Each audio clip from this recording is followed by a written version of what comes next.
আসসালামু আলাইকুম, আশা করি ভালো আছেন। আজকে আমরা কথা বলবো ফার্স্ট ব্লক থিমের পোস্ট টেমপ্লেট নিয়ে। আচ্ছা, পোস্ট টেমপ্লেটটা মূলত কি?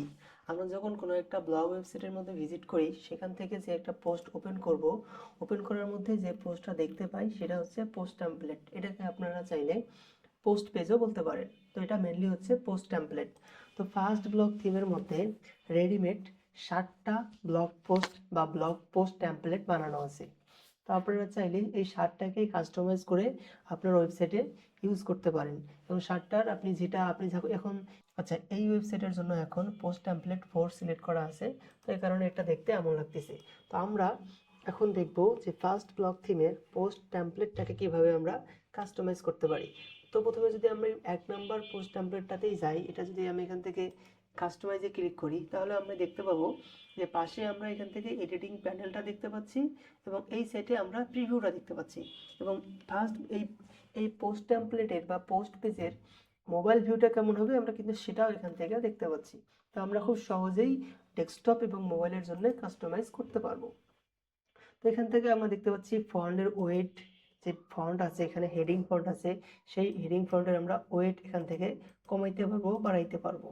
এবং এই হেডিং ফন্টের ফন্ট ফ্যামিলিটা কি হবে সেটাও আমরা এখান থেকে ধরাই দিতে পারবো। সাপোজ আমি এখান থেকে এটার ফন্ট দিলাম হচ্ছে রুবিক রুবিক ফন্ট দিলাম।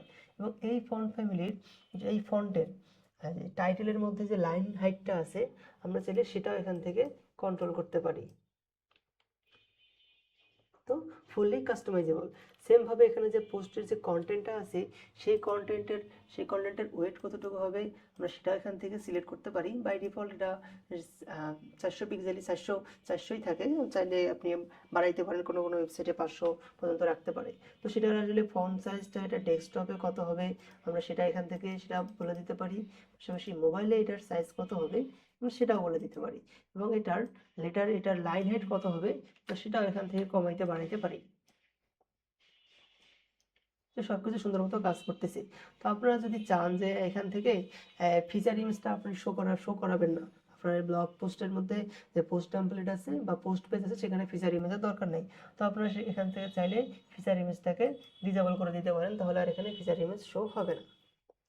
তো এভাবেই আপনারা চাইলে এখানে যতগুলো পোস্ট টেমপ্লেট আছে বা লুপ আছে আপনারা এগুলো সবগুলোকে কাস্টমাইজ করতে পারেন, এখানে এগুলোকে এনেবল ডিসেবল করতে পারেন।